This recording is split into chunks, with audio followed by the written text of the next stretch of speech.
सुहाग की चूड़ियाँ मोनिका के लिए उसका सम्मान थी, जिन पर कनिका नाम की एक लड़की ने अपना अधिकार जमा लिया था। मोनिका का पति कार्तिक अब उसके पास कम और कनिका के पास ज़्यादा रहता था। मोनिका बहुत ज़्यादा परेशान थी। वो रात भर घर की बालकनी में बैठकर फूट फूट कर रोती। वो हर हाल में अपने पति और अपनी सुहाग की चूड़ियाँ वापस पाना चाहती थी, जिसके लिए उसने एक योजना बनाई। मोनिका की सांस एक पल के लिए रुक सी गई। वो छोटा सा कांच का डिब्बा जिसमें उसकी सुहाग की लाल हरी चूड़ियाँ रहती थी, आज भी खाली पड़ा था। डिब्बे को हाथ में लेते ही उसका दिल किसी टूटे हुए शीशे की तरह बिखर गया। उसने धीरे से डिब्बे को सीने से लगाया और फुसफुसाई, मेरी सुहाग की चूड़ियाँ कहाँ होंगी और किसके हाथों में होंगी? क्या वो भी मेरी तरह तड़प रही होंगी? आंसुओं की एक पतली सी धारा उसके गालों पर उतर आई। ये चूड़ियाँ मोनिका के लिए कोई साधारण गहना नहीं थी। ये तो उसके विवाह की पहली निशानी थी, जिन्हें कार्तिक ने उसके हाथों में थामकर मुस्कुरा कर कहा था, हमेशा पहन कर रखना, ये मेरे प्यार की खनक है। लेकिन अब ये खनक उसके हाथों की जगह कनिका के हाथों में थी। रसोई में जाते हुए मोनिका का दिल भारी था। वो चाय बनाकर कमरे में लौटी तो कार्तिक तैयार खड़ा था। चाय रख दो, मुझे जल्दी है, उसने बगैर उसकी तरफ देखे कहा। मोनिका के कदम थोड़े लड़खड़ाए। जल्दी? आज तो ऑफिस देर से खुलता है ना? उसने धीरे से पूछा। कार्तिक ने चिढ़कर कहा, ऑफिस नहीं मीटिंग है, तुमको हर बात में दखल देने की आदत है क्या? मोनिका चुप हो गई। पहले यही बात कार्तिक मुस्कुरा कर कहता था, तुम्हारी चिंता अच्छी लगती है। आज वही चिंता उसे खटक रही थी। वो थोड़ा हिम्मत करके बोली, कार्तिक, वो मेरी चूड़ियाँ। कार्तिक ने पलट कर तीखी आवाज में कहा, मत शुरू करो फिर वही बात। मैंने उन्हें कनिका को दे दी, उसे बहुत पसंद थी। मोनिका ने कांपती आवाज में कहा, वो मेरी सुहाग की चूड़ियाँ थी। कार्तिक ने बिना शर्म बिना रुकावट कहा, और सुहाग मैं हूँ या चूड़ियाँ? अगर मैं किसी को दे दूँ तो क्या दिक्कत है? तुम्हें तो हर चीज में नाटक चाहिए। मोनिका वहीं जड़ हो गई। उस पल ऐसा लगा जैसे किसी ने उसकी आत्मा से उसकी पहचान छीन ली हो। दरवाजा धड़ाम से बंद हुआ और कार्तिक चला गया कनिका के पास। चाय की प्याली हाथ में लिए मोनिका खिड़की के पास बैठी थी। नीचे मोहल्ले की दो औरतें बात कर रही थी। अरे सुना तुमने, वो कार्तिक है ना, आजकल कनिका के घर में ही बैठा रहता है। हाँ, और तो और मोनिका की सुहाग की चूड़ियाँ भी उसी को दे दी। हाय राम, औरत की किस्मत खराब हो तो ऐसा ही होता है। मोनिका बेचारी कुछ बोल भी नहीं पाती, सीधी सादी है ना। इन शब्दों ने मोनिका के दिल को अंदर तक काट दिया। वो खिड़की से हट गई और खुद को आईने में देखने लगी। कहाँ गई वो सुहागन जो कभी लाल चूड़ियों में सजी रहती थी? कहाँ गया वो आत्मविश्वास जो कार्तिक की आंखों में चमक देता था? आज उसका चेहरा बुझा हुआ था। आंखों के नीचे काले घेरे, माथे की बिंदी फीकी और कलाइयाँ उनकी खनक गायब। उसने आईने से कहा, क्या सच में मैं ही कम पड़ गई हूँ या किसी ने मेरा हक छीन लिया है? शाम को मोनिका बाजार से सब्जी लेकर लौट रही थी। गली के मोड़ पर उसने कनिका को देखा। कनिका बहुत सजी धजी थी, बिल्कुल आत्मविश्वासी। लेकिन जो चीज मोनिका की सांसें रोक गई वो थी उसकी सुहाग की चूड़ियाँ, जो कनिका की कलाई में चमक रही थी। कनिका ने घमंड के साथ हाथ लहराया और बोली, कैसी लग रही हैं? कार्तिक ने खुद पहनाई है मुझे। वो बोल रहे थे कि तुम पर ये जमती ही नहीं थी। एक पल को मोनिका को जमीन घूमती हुई महसूस हुई। उसने हकलाते हुए कहा, वो चूड़ियाँ मेरी थी। कनिका हंसकर बोली, अब नहीं है, अब ये मेरे हाथ की शोभा बढ़ाती हैं। और कार्तिक का तो तुम जानती ही हो, आजकल किसका साथ ज़्यादा पसंद करता है। ये कहते हुए कनिका अपने बालों को उछालकर चली गई, पर मोनिका, वो वहीं खड़ी रह गई, जैसे किसी ने उसका दिल निचोड़ लिया हो। उसके कदम घर तक कैसे पहुँचे उसे याद भी नहीं। अंदर प्रवेश करते ही वो कमरे में जाकर फूट फूट कर रो पड़ी। उस रात मोनिका ने घंटों तक इंतजार किया, लेकिन कार्तिक नहीं आया। वो रोते रोते सोफे पर ही सो गई। सुबह दरवाजे की आवाज से उसकी नींद टूटी। कार्तिक चुपचाप अंदर आया। मोनिका धीरे से बोली, कहाँ थे? कार्तिक ने बिना उसकी तरफ देखे कहा, कनिका के पास गया था, उसे मेरी जरूरत थी। मोनिका की आंखें भर आई और मुझे तुम्हारी जरूरत नहीं है क्या? कार्तिक ने बेरुखी से कहा, तुम्हें क्या चाहिए? बस रोना, ताना देना और शक करना। मोनिका की आवाज टूट गई। मैं रोती हूँ क्योंकि तुम्हारे बिना टूट रही हूँ, क्योंकि तुम बदल गए हो। कार्तिक उबल पड़ा। बदल गया हूँ तो बदल गया हूँ, उसमें कौन सी बड़ी बात हो गई? शायद मुझे अब तुम्हारे साथ रहने में दम घुटता है। मोनिका ने अपने आंसू रोकते हुए पूछा, और मेरी चूड़ियां कब लाओगी? कार्तिक ने कहा, तुमसे ज्यादा खुश दिखती हैं चूड़ियां उसके हाथों में। मोनिका जमीन पर बैठ गई, जैसे कोई जीवित इंसान अचानक पत्थर बन गया हो। कार्तिक सोने चला गया, पर मोनिका की रात फिर से रोते रोते गुजर गई। सुबह उसने खुद को आईने में देखा, एक बिखरी टूटी हुई औरत, लेकिन उन आंसुओं के बीच अचानक उसकी आंखों में एक चमक उभरी। उसने खुद से कहा, नहीं, मैं चीखूंगी नहीं, टूटूंगी नहीं। मेरा सुहाग मेरा है और मेरी चूड़ियां भी मेरी हैं। मैं अपना हक वापस लूंगी किसी भी हालत में। उसकी मुट्ठियां कस गईं, चेहरा आंसुओं के बावजूद दृढ़ हो गया और उसी क्षण उसने एक योजना बनाने का निर्णय लिया। सुबह मोनिका ने जल्दी उठकर घर की सफाई की। ये आदत नहीं, मजबूरी थी। हर कोना चमका कर वो शायद अपने मन से अंधेरा मिटाना चाहती थी, लेकिन कुछ दर्द ऐसे होते हैं जो झाड़ू पोछा करने से नहीं जाते। खाना बनाते हुए उसके हाथ कांप रहे थे। चूल्हे की आंच से ज्यादा जलन उसके दिल में थी। उसे बार बार वही दृश्य याद आ रहा था, कनिका की कलाई में उसकी सुहाग की चूड़ियां और कार्तिक का ठंडा जवाब। उसके हाथों में ज्यादा अच्छी लगती हैं। दोपहर में दरवाजे की कुंडी खटकी। मोनिका ने दरवाजा खोला तो मोहल्ले की सुमित्रा चाची खड़ी थी। बिटिया, सब ठीक है ना? उन्होंने भीतर आते हुए पूछा।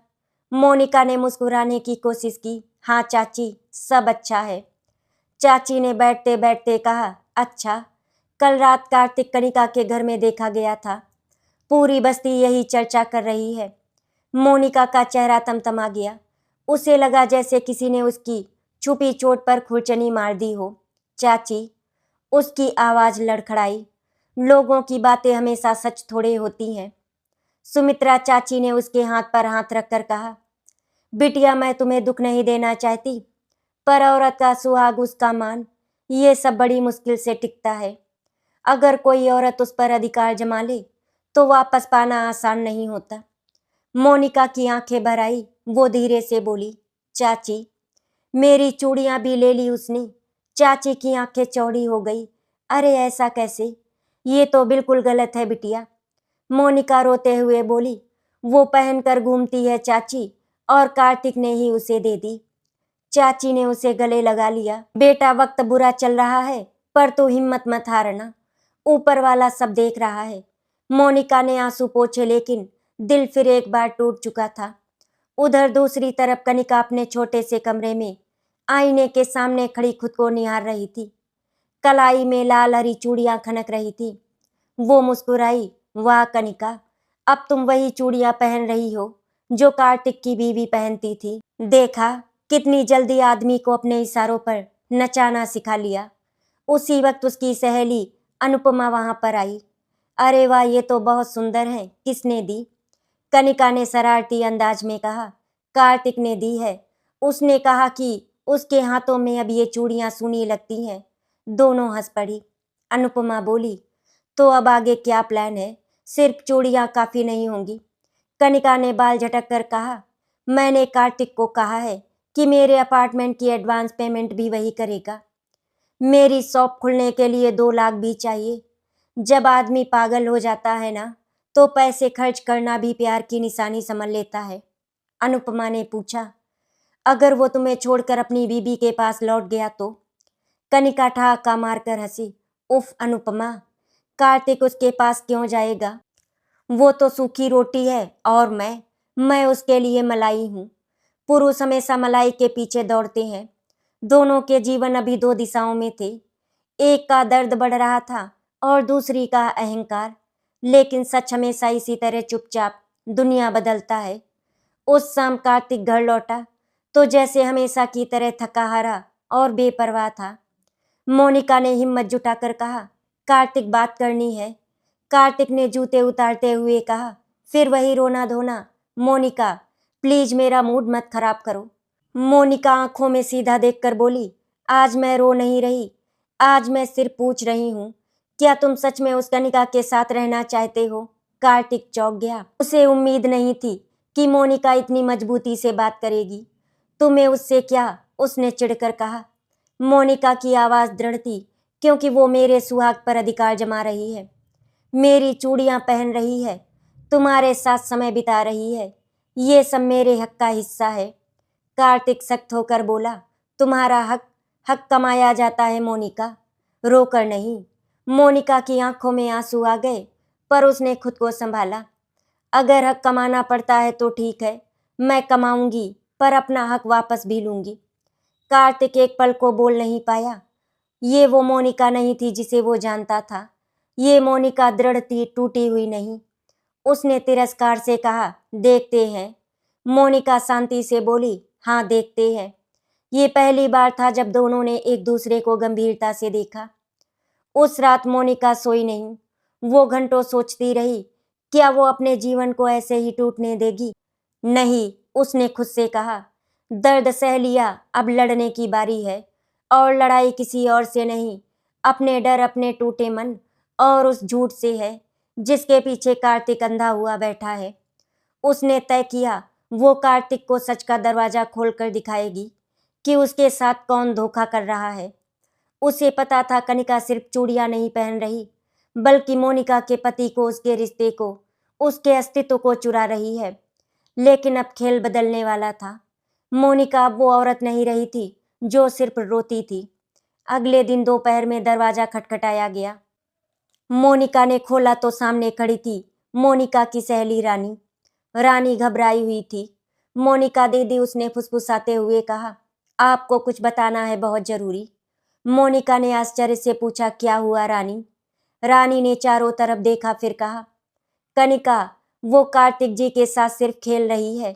वो चूड़ियां, वो प्यार सब नकली है। वो औरों से भी वही बातें करती है और कार्तिक जी से सिर्फ पैसा लेना चाहती है। मोनिका का दिल जोर से धड़का। क्या तुम सच कह रही हो? उसकी आवाज कांपी। रानी ने हाँ में सिर हिलाया। और हाँ दीदी, मेरे पास सबूत भी है। उसने मोबाइल निकाला और एक रिकॉर्डिंग चलाई। उसमें कनिका की आवाज थी, मैं कार्तिक को बस यूज कर रही हूँ। उसकी बीबी तो बेचारी सीधी है। मुझे जो भी चाहिए वो सब कार्तिक देगा, फिर उसे लात मारकर दूर फेंक दूंगी। मोनिका ने हाथ मुंह पर रख लिया। उसका सीना धड़कता रहा, लेकिन आंखों में आंसू नहीं आए। पहली बार उसे लगा कि उससे लड़ा ही नहीं गया।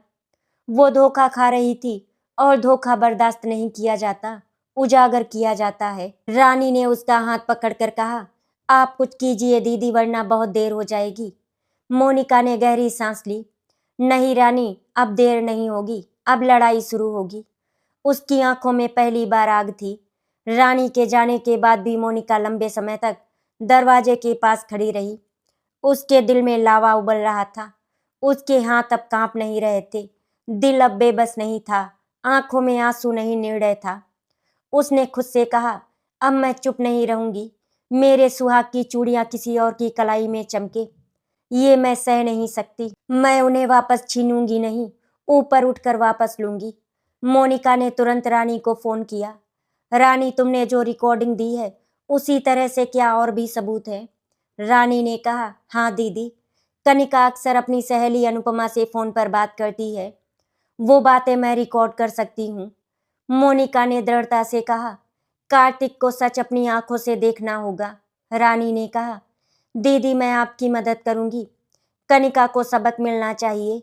ये सुनकर मोनिका के अंदर उम्मीद की एक हल्की रोशनी जागी।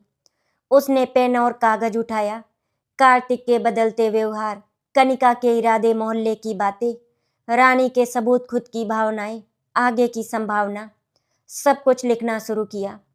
किसी दर्द में डूबे इंसान के भीतर जो शक्ति जन्म लेती है वो पूरी दुनिया बदल सकती है। मोनिका आज वही शक्ति बनने की शुरुआत कर रही थी। उधर कार्तिक कनिका के घर बैठा था। कनिका उससे बातें कर रही थी, हंस रही थी, लेकिन आज कार्तिक की हंसी गायब थी। क्या हुआ कार्तिक? आज बड़े खामोश हो कनिका ने पूछा। कार्तिक ने हल्के गुस्से में कहा, बस दिमाग में कुछ है। कनिका ने चूड़ियां खनकाते हुए उसकी कलाई पर हाथ रखा। कुछ चिंता की बात है क्या? कनिका ने अब ताना मारकर कहा। कहीं अपनी पत्नी की याद तो नहीं आ रही तुमको? कार्तिक चिढ़कर बोला, नहीं, मोनिका की चिंता मुझे कब होती है। लेकिन उसके शब्दों में स्वाद में खटास थी। वो जैसे किसी गहरे द्वंद्व में पड़ चुका था। उसे पहली बार महसूस हुआ कनिका का हर स्पर्श मोहब्बत नहीं, इच्छा थी, और मोनिका का हर स्पर्श। कार्तिक का दिल उस पल स्वीकार नहीं कर पा रहा था, पर हकीकत यही थी कि वो प्यार था। रात को बिस्तर पर लेटे हुए मोनिका ने रानी की नई रिकॉर्डिंग सुनी। उसमें अनुपमा की आवाज़ थी। कनिका, अगर कार्तिक को पता चल गया कि तुम 2 और लड़कों से भी बात करती हो तो क्या होगा? कनिका का जवाब, अरे अनुपमा, उसे कैसे पता चलेगा? वो तो मेरे इशारों पर नाच रहा है। मेरी दुकान खोलने के पैसे दे देगा, फिर मैं उसे छोड़ दूंगी। मोनिका ने दांत बींच लिए। ये शब्द उसके लिए चाकू जैसे थे, लेकिन इन्हीं चाकुओं से वो अब युद्ध जीतेगी। उसने रिकॉर्डिंग सेव कर ली। अब उसके पास 2 हथियार थे, रिकॉर्डिंग 1, रिकॉर्डिंग 2। लेकिन लड़ाई अभी लंबी थी। मोनिका ने सोचा, कनिका किस चीज की भूखी है? उत्तर साफ था, पैसा, दिखावा, अहंकार। उसने सोचा, अगर मैं उसे वही दिखाऊं जो वो चाहती है तो शायद वो खुद ही अपने जाल में फंस जाए। और यही उसकी योजना की अगली ईंट बनी। अगले दिन दोपहर को रानी का फोन आया। दीदी, आज कनिका अनुपमा से बात कर रही थी। उसने कहा कि वो कार्तिक से घर खरीदने की डिमांड करने वाली है, और अगर वो नहीं माना तो वो उसे धमकाएगी कि वो सब बातें मोहल्ले में फैला देगी। मोनिका के चेहरे पर पहली बार एक हल्की मुस्कान आई। बहुत अच्छा रानी, तुम बस सुनती रहो और रिकॉर्ड करती रहो। अब मुझे पता है आगे क्या करना है। उसकी आवाज में डर नहीं, रणनीति थी। रानी ने कहा, दीदी, आप बदल गई हो। किसी औरत का दिल अगर टूट जाए, या तो वो मर जाती है या हथियार बन जाती है। मैं मरने वालों में नहीं हूँ। सुनकर रानी भी चुप हो गई। उस रात कार्तिक थोड़ा घर पहले आया, लेकिन मोनिका ने कुछ कहा नहीं। वो शांत बैठी थी। कार्तिक ने पूछा, खाना है? मोनिका ने कहा, हाँ रखा है, खा लो। कार्तिक ने महसूस किया आज घर में एक अलग खामोशी थी, वो खामोशी जो उसे परेशान कर रही थी। वो खाने के दौरान पूछ बैठा, तुम ठीक हो? मोनिका ने उसे देखे बिना कहा, हाँ, तुम क्यों पूछ रहे हो? कार्तिक अटक गया, बस तुम अलग लग रही हो। मोनिका ने पहली बार उसकी आंखों में देखा। शायद मैं वही नहीं रही जो पहले थी। कार्तिक कुछ बोल नहीं पाया। कार्तिक पहली बार सोच में पड़ा, क्या वो मुझे छोड़ देगी? ये सवाल उसे अचानक डराने लगा। मन के अंदर कुछ हलचल होने लगी। रात को मोनिका ने एक कागज पर लिखा, जो चीज तुम्हारी है उसे छीनने वाला नहीं, बल्कि तुम्हारे उठ ना पाने की कमजोरी है। उसने कलम नीचे रखी और तय किया, अब सच कार्तिक की आंखों के सामने लाना है, लेकिन अचानक नहीं, ऐसे कि वो खुद बोले, मोनिका, मुझे सच बताओ। इस युद्ध को जीतने के लिए भावनाओं से ज्यादा जरूरत थी बुद्धि की। अगली सुबह जब कार्तिक तैयार होकर निकलने लगा तो मोनिका ने कहा, आज जल्दी आ जाना, एक जरूरी बात करनी है। कार्तिक चौंक गया। उसने पूछा, किस बारे में? मोनिका शांत थी, जब आएंगे तब बता दूंगी। कार्तिक पूरे दिन उलझा रहा। कनिका की बातें भी उसे परेशान कर रही थी, और मोनिका की ये खामोशी भी। इधर मोनिका घर में अकेली बैठी अपनी योजना के अगले कदम पर विचार कर रही थी। वो अब सिर्फ एक पत्नी नहीं, एक योद्धा बन चुकी थी, और योद्धा तभी जीतते हैं जब वे सोच समझ कर वार करते हैं। मोनिका के एक वाक्य ने आज जल्दी आ जाना जरूरी बात है। कार्तिक का पूरा दिन उथल पुथल कर दिया था, ऑफिस में बैठा वो फाइलें देख रहा था, पर मन कभी मोनिका के चेहरे पर जाता, कभी कनिका की हंसी पर। उसे लगा जैसे वो दो नावों पर खड़ा हो, जहां दोनों नावें धीरे धीरे अलग होती जा रही हों। उसके सहकर्मी ने कहा, कार्तिक तुम ठीक तो हो ना? आज बहुत तनाव में लग रहे हो। कार्तिक ने झूठी मुस्कान दी। हाँ यार, बस थोड़ा थका हूं। पर भीतर उसके थकान नहीं, भ्रम और डर था। पहली बार उसे मोनिका की खामोशी डराने लगी थी। पहली बार उसे लगा कि अगर मोनिका चली गई तो वो अकेला हो जाएगा। लेकिन ये डर वो खुद से भी स्वीकार नहीं कर पा रहा था। उस दिन मोनिका शाम तक इंतजार करती रही। वो सिर्फ पति की राह नहीं देख रही थी, वो उस पल की राह देख रही थी जब उसकी योजना अपना पहला असर दिखाएगी। उसने ना चिल्लाया, ना लड़ाई की और ना सवाल पूछे, क्योंकि बड़े सच तूफान से नहीं, शांत हवा से उजागर होते हैं। हर थोड़ी देर में वो आईने में खुद को देखती। तुम कमजोर नहीं हो मोनिका, तुम टूट कर भी खड़ी हो सकती हो। उसके चेहरे पर एक शांत दृढ़ता थी। उधर कनिका अनुपमा को अपने कमरे में बुलाकर बोली, आज मैं कार्तिक से कहूंगी कि घर मेरे नाम कर दो। अगर सच में मुझे प्यार करता है तो सबूत दे। अनुपमा ने आश्चर्य से पूछा, इतनी जल्दी? तुम्हें नहीं लगता वो शक करेगा? कनिका ने ताना मारा, शक और मुझ पर? अरे वो तो जान भी नहीं पाएगा कि मैं उसका फायदा उठा रही हूँ। वो मेरे जाल में ऐसे फंसा है जैसे मछली कांटे में। अनुपमा बोली, अगर उसने इनकार कर दिया तो? कनिका मुस्कुराई, तो मैं उसे धमकाऊंगी कि मैं उसकी पत्नी को सब सच बता दूंगी। ये सुनकर अनुपमा डर गई। कनिका, ये बहुत जोखिम भरा है। शाम के 7:30 बजे कार्तिक घर में दाखिल हुआ। मोनिका ने दरवाजा खोला। चेहरा शांत था। कार्तिक ने पूछा, क्या बात थी? मोनिका बोली, बैठो। कार्तिक बैठ गया, पर उसका दिल बेचैनी से धड़क रहा था। मोनिका धीरे धीरे बोली, कार्तिक क्या तुम खुश हो? कार्तिक सवाल सुनकर चौंक गया। मोनिका, ये क्या सवाल है? मोनिका बोली, बस पूछ रही हूँ, क्या तुम मेरे साथ खुश हो या किसी और के साथ ज्यादा? कार्तिक को पसीना आया। पहली बार मोनिका के सवालों में लाचारी के बजाय परिपक्वता थी। उसने कहा, मुझे क्या पता, अब तुम्हारे साथ चीजें पहले जैसी नहीं है। मोनिका ने सिर हिलाया। हाँ, चीजें पहले जैसी नहीं है। फिर वो उठी और बोली, मैंने आज फैसला लिया है। मैं तुम्हें खुश देखना चाहती हूँ, चाहे वो खुशी मेरे साथ हो या किसी और के साथ। कार्तिक पर जैसे किसी ने बर्फ डाल दिया हो। वो हड़बड़ा कर बोला, मोनिका तुम ऐसा क्यों कह रही हो? मोनिका बस मुस्कुराई। कार्तिक को पहली बार लगा वो उसे खो सकता है, और इंसान जिसे खोने लगता है उसकी कीमत तब समझ में आती है। उसी रात फोन बजा। रानी थी। दीदी, अभी अभी कनिका की एक और बात रिकॉर्ड की है। ये इससे पहले वाले से भी खतरनाक है। मोनिका ने पूछा, क्या कहा उसने? रानी ने रिकॉर्डिंग चलाई। कनिका का स्वर स्पष्ट था, मुझे कार्तिक के साथ भविष्य नहीं चाहिए।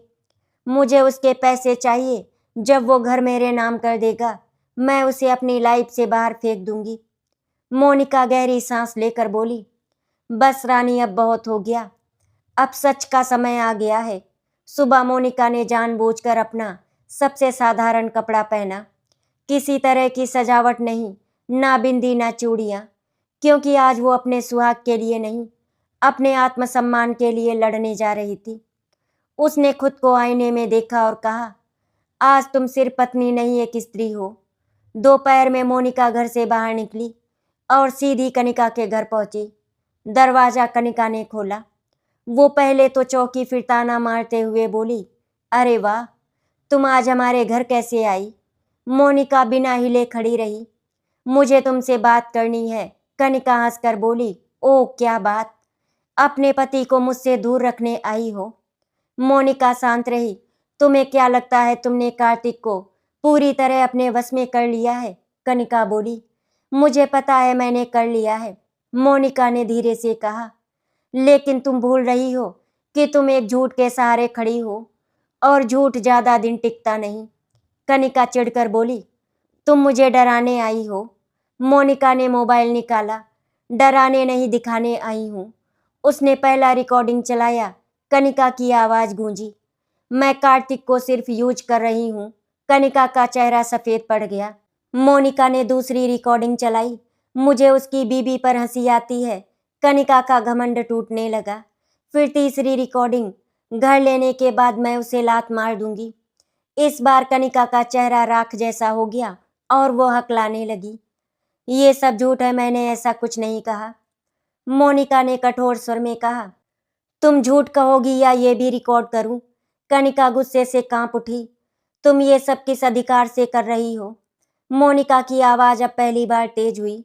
उस अधिकार से जो एक पत्नी के सुहाग का होता है, जो एक औरत की इज्जत का होता है, और तुमने उसे छुआ था, इसीलिए अब तुम्हें उसका जवाब मिलेगा। कनिका पीछे हट गई। वो पहली बार डरी थी। मोनिका मुड़ी और बोली, अभी ये सबूत सिर्फ मेरे पास है, लेकिन अगर जरूरत पड़ी तो इन्हें कार्तिक को भी सुनाऊंगी और पूरी बस्ती को भी। कनिका की आवाज टूट गई। नहीं, ऐसा मत करना। मोनिका बोली, तब अपने किए की सजा खुद भुगतो, वरना मैं दिलाऊंगी। और वो वहां से चली गई। कनिका वहीं बैठ गई, टूटी हुई और घबराई हुई, क्योंकि अब पहली बार उसे जीत नहीं, हार का डर महसूस हुआ था। वो लौटते समय मोनिका ने हवा को गहराई से महसूस किया। घर लौटते समय मोनिका ने हवा को गहराई से महसूस किया। वो दर्द से गुजरी थी, पर अब दर्द उसे चला नहीं रहा था।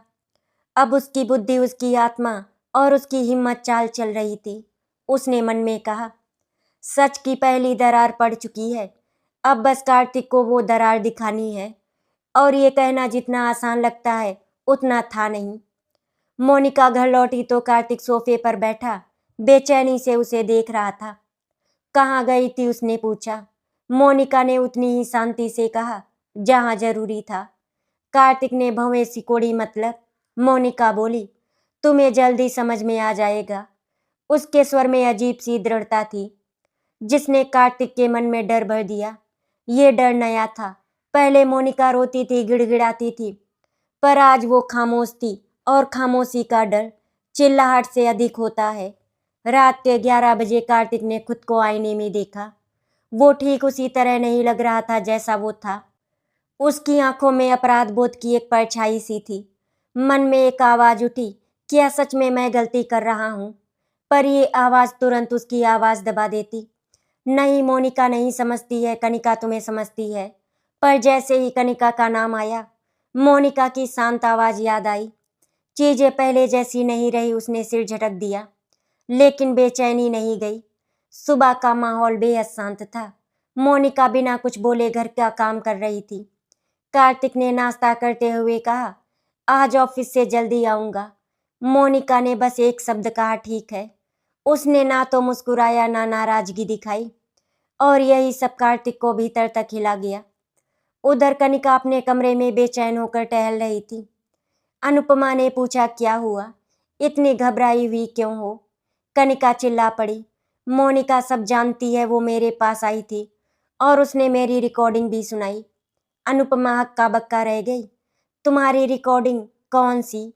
कनिका रोते हुए बोली, वही जिसमें मैंने कहा था कि मैं कार्तिक को यूज कर रही हूँ। सब खत्म हो गया अनुपमा। अगर कार्तिक तक ये पहुंचा तो मेरे लिए सब खत्म। अनुपमा ने कहा, तो कार्तिक के पास मत जाना, थोड़े दिन शांत रहो। कनिका बोली, नहीं, अगर मैं दूर रही तो कार्तिक मोनिका की तरफ झुक जाएगा। मुझे उससे पहले ही कोई बड़ा कदम उठाना होगा। उसकी आवाज में समझदारी नहीं, घबराहट थी। कार्तिक शाम को घर लौटा। मोनिका उसके लिए चाय लाते हुए बोली, आज बैठकर बात करनी है। कार्तिक के दिल की धड़कन तेज हो गई। क्या बात है मोनिका? वो घबरा गया। मोनिका ने उसके सामने कुर्सी खींचकर बैठते हुए कहा, मैं तुमसे कोई लड़ाई नहीं करूंगी, मैं सिर्फ सच जानना चाहती हूँ। मोनिका ने पहली बार सीधे कहा, क्या तुम कनिका के पास जाते हो? कार्तिक कुछ पल चुप रहा, फिर धीमे से बोला, हाँ। मोनिका की पलकों ने हल्की सी कपकपी ली, लेकिन उसने खुद को संभाला। क्या तुमने उसे मेरी सुहाग की चूड़ियां दी? कार्तिक ने सिर नीचे रखा, हाँ। मोनिका ने आंखें बंद कर ली। उसके सीने में एक तेज चुभन उठी, लेकिन आंखों में आंसू नहीं आए, क्योंकि अब वो टूटने नहीं उठने के दौर में थी। मोनिका आगे बोलने ही वाली थी, तभी कार्तिक का फोन बजा। कनिका का कॉल था। मोनिका ने कहा, उठाओ, स्पीकर पर बात करो। कार्तिक ने हिचकिचाते हुए फ़ोन रिसीव किया। स्पीकर ऑन किया। कनिका की आवाज़ आई, कार्तिक तुम कब आओगे? आज मुझे तुम्हारी ज़रूरत है और मैंने सोचा है हमें जल्दी से एक घर खरीद लेना चाहिए। मोनिका ने चुपचाप कार्तिक की आंखों में देखा। कार्तिक ने कहा, कनिका अभी बात नहीं कर सकता। कनिका बोली, क्यों? क्या तुम्हारी पत्नी पास में बैठी है? वो मेरे पास आई थी। तुम उसे समझाओ कि वो मुझे छू तक नहीं सकती। ये सुनते ही कार्तिक चौंक गया। कार्तिक तुम मुझे प्यार करते हो ना? अगर हाँ तो मुझे सबूत दो। मेरे नाम घर कर दो और पैसे जो मैंने कहा था वो भी। कार्तिक हिल गया। घर, पैसे भी? कनिका ये सब क्या है? फिर अचानक मोनिका ने धीरे से कहा, उसे बोलो वो तुम्हें कितना प्यार करती है। कार्तिक ने कांपते हुए पूछा, कनिका तुम मुझसे कितना प्यार करती हो? कनिका ने बिना सोचे कहा, ओह कार्तिक, प्यार का क्या है? असल में मुझे अपनी ज़िंदगी सेट करनी है। तुम्हारी बीवी जैसी ज़िंदगी मैं थोड़े जी सकती हूँ। मुझे स्टैंडर्ड चाहिए और तुम मेरे लिए अच्छा ऑप्शन हो। मोनिका ने आंखें बंद की। कार्तिक की आंखें फैल गईं। ऑप्शन? कनिका ने हंसकर कहा, अरे हाँ, और अगर तुमने घर नहीं लिया ना तो फिर? कार्तिक का धैर्य टूट गया। मोनिका ने फ़ोन कट कर दिया। कमरे में सन्नाटा फैल गया। कार्तिक हक्का बक्का रह गया। उसका दिल डूब रहा था, जैसे किसी ने सब कुछ छीन लिया हो। उसकी आवाज़ कांप रही थी, ये सब मैंने क्या कर दिया? मोनिका ने शांत स्वर में कहा, तुमने नहीं, कनिका ने किया, और तुम उसकी बातें सुनते रहे। कार्तिक की आंखों में आंसू आ गए। मैंने तुम्हें कितना दुख दिया? मोनिका ने धीमे से कहा, दुख बहुत मिला, लेकिन उससे बड़ी बात यह है कि तुमने रिश्ता खो दिया होता अगर आज सच सामने नहीं आता। कार्तिक रो पड़ा। कार्तिक उसके पैरों के पास बैठ गया। मोनिका, मैं बेहद शर्मिंदा हूँ, तुम मुझे माफ़ कर दो। मैंने तुम्हारी चूड़ियाँ, तुम्हारे विश्वास सब तोड़ दिया। मोनिका की आंखें भी भर आई। उसने पहली बार कार्तिक के कंधे पर हाथ रखकर कहा, गलती इंसान से होती है, लेकिन सुधार वही करता है जिसके दिल में अभी भी थोड़ा प्यार बचा हो। कार्तिक ने सिर उठाकर कहा, हाँ मोनिका, मुझे आज एहसास हुआ है। मोनिका ने कहा, कार्तिक, सुधार का पहला कदम होगा कि तुम मेरी सुहाग की चूड़ियाँ मेरे हाथ में वापस पहना दो। कार्तिक खड़ा हो गया। आंखों में अपराध बोध भी था, लेकिन डर भी कि कहीं वो आखिरी मौका खो ना दे। उसने कहा, चलो मोनिका, अभी चलते हैं। और ये वो पल था जब एक टूटता रिश्ता धीरे धीरे फिर से जुड़ने लगा, एक पत्नी के साहस से। रात लगभग 9 बज रहे थे। मोनिका और कार्तिक दोनों चुपचाप घर से निकले। हवा में अजीब सी ठंडक थी, जैसे प्रकृति भी एक अनिवार्य टकराव की भविष्यवाणी कर रही हो। मोनिका ने मन में कहा, आज मेरी चूड़ियाँ किसी और की नहीं रहेंगी। आज मेरा सुहाग मेरे पास लौटेगा। कार्तिक कार में बैठा। उसके हाथ स्टीयरिंग पर कांप रहे थे। पहली बार उसे एहसास हुआ कि उसने मोनिका को कितना गहरा आघात दिया है। वो हिम्मत करके बोला, मोनिका, मुझे डर लग रहा है। मोनिका ने शांत स्वर में कहा, डर अच्छा है, डर से इंसान गलतियों को पहचानता है। कार्तिक ने उसकी ओर देखा। वो दोनों पहुंच गए। कनिका दरवाजा खोलते ही चौंक गई। अरे तुम दोनों यहाँ? मोनिका बिल्कुल सामने खड़ी हो गई। कनिका हंसी और बोली, क्या लेने आई हो? मोनिका बोली, मेरी सुहाग की चूड़ियाँ। कार्तिक आगे बढ़ा और दृढ़ आवाज में बोला, कनिका, वो चूड़ियाँ वापस दो अभी। कनिका अचानक गुस्से में झल्ला उठी। तुम पागल हो गए हो? मैं क्यों दूं? तुमने ही तो मुझे दी थी। कार्तिक बोला, हाँ दी थी, लेकिन अब तुम्हारा हर झूठ मेरे सामने खुल चुका है। मैंने सब सुना है। कनिका एक पल को घबरा गई, पर जल्द ही उसने ताना मारते हुए कहा, ओह, तो तुम्हारी पत्नी ने तुम दोनों के बीच की नफरत भर दी। मोनिका ने धीमे पर स्पष्ट स्वर में कहा, नफरत नहीं, सच्चाई भर दी है। और उसने मोबाइल निकालकर पहली रिकॉर्डिंग चला दी। मैं कार्तिक को सिर्फ यूज कर रही हूँ। कनिका का चेहरा पीला पड़ गया। कार्तिक की आंखें गुस्से से भरने लगी। मोनिका ने दूसरी रिकॉर्डिंग चलाई। मुझे कार्तिक की बीवी पर हंसी आती है। कनिका ने हाथ आगे बढ़ाया। बस बंद करो ये। पर मोनिका नहीं रुकी। उसने तीसरी रिकॉर्डिंग चलाई। घर अपने नाम करवा कर फिर उसे लात मार दूंगी। कनिका की आंखों में आतंक उतर आया, ऐसा भय जो किसी को धोखा देते पकड़े जाने पर होता है। कार्तिक उसे घूरते हुए बोला, मैंने तुम्हारे लिए मोनिका को रुलाया, उसकी चूड़ियां तुम्हें दी और तुमने मेरे पीछे मेरे बारे में ये कहा। कनिका हकलाने लगी। कार्तिक, वो सब मजाक था, मैं बस खेल रही थी। कार्तिक चीखा। मैं कोई खिलौना नहीं था। मोनिका आगे आई और शांत स्वर में बोली, कनिका, ये तुम्हारी हार की शुरुआत है, अब चूड़ियां वापस दो। कनिका चीख उठी, नहीं, ये चूड़ियां मेरी हैं। और उसने अपनी कलाई छुपा ली।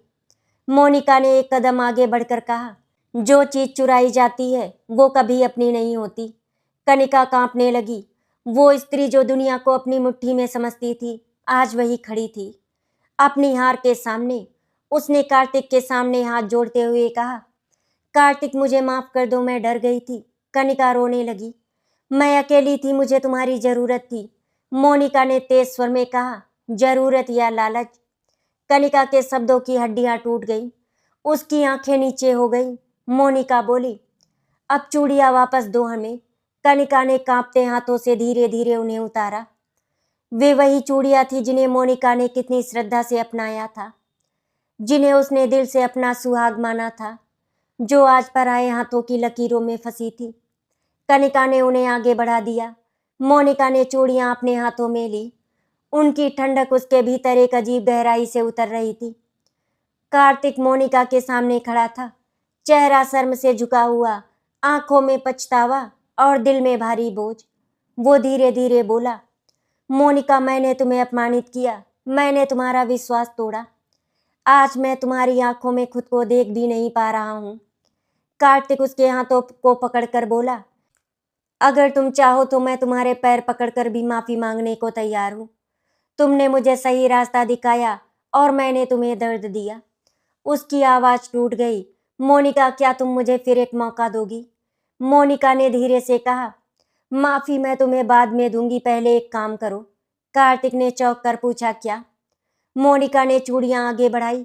इनको मेरे हाथों में वापस पहना दो, जैसे हमारे सुहाग की पहली रात पहनाई थी।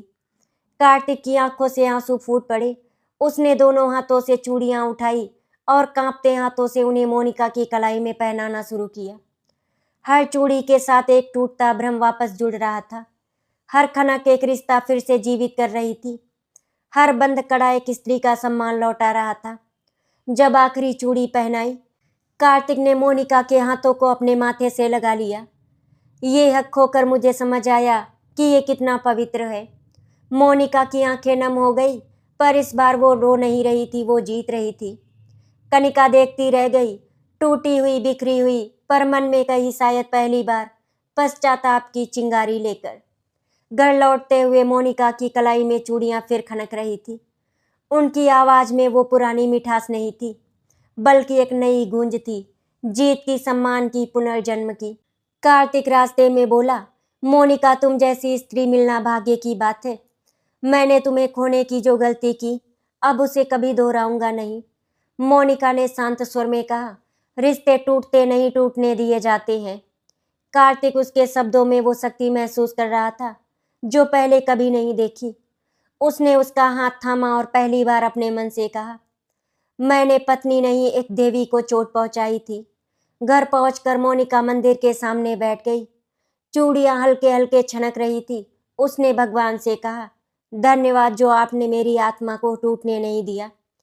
कार्तिक उसके पास आकर बोला, मोनिका, अगर तुम चाहो तो हम नया जीवन शुरू कर सकते हैं। मोनिका ने मुस्कुराकर कहा, हाँ कार्तिक, लेकिन नया जीवन पुराने दर्द की छाया हटाकर ही शुरू होगा।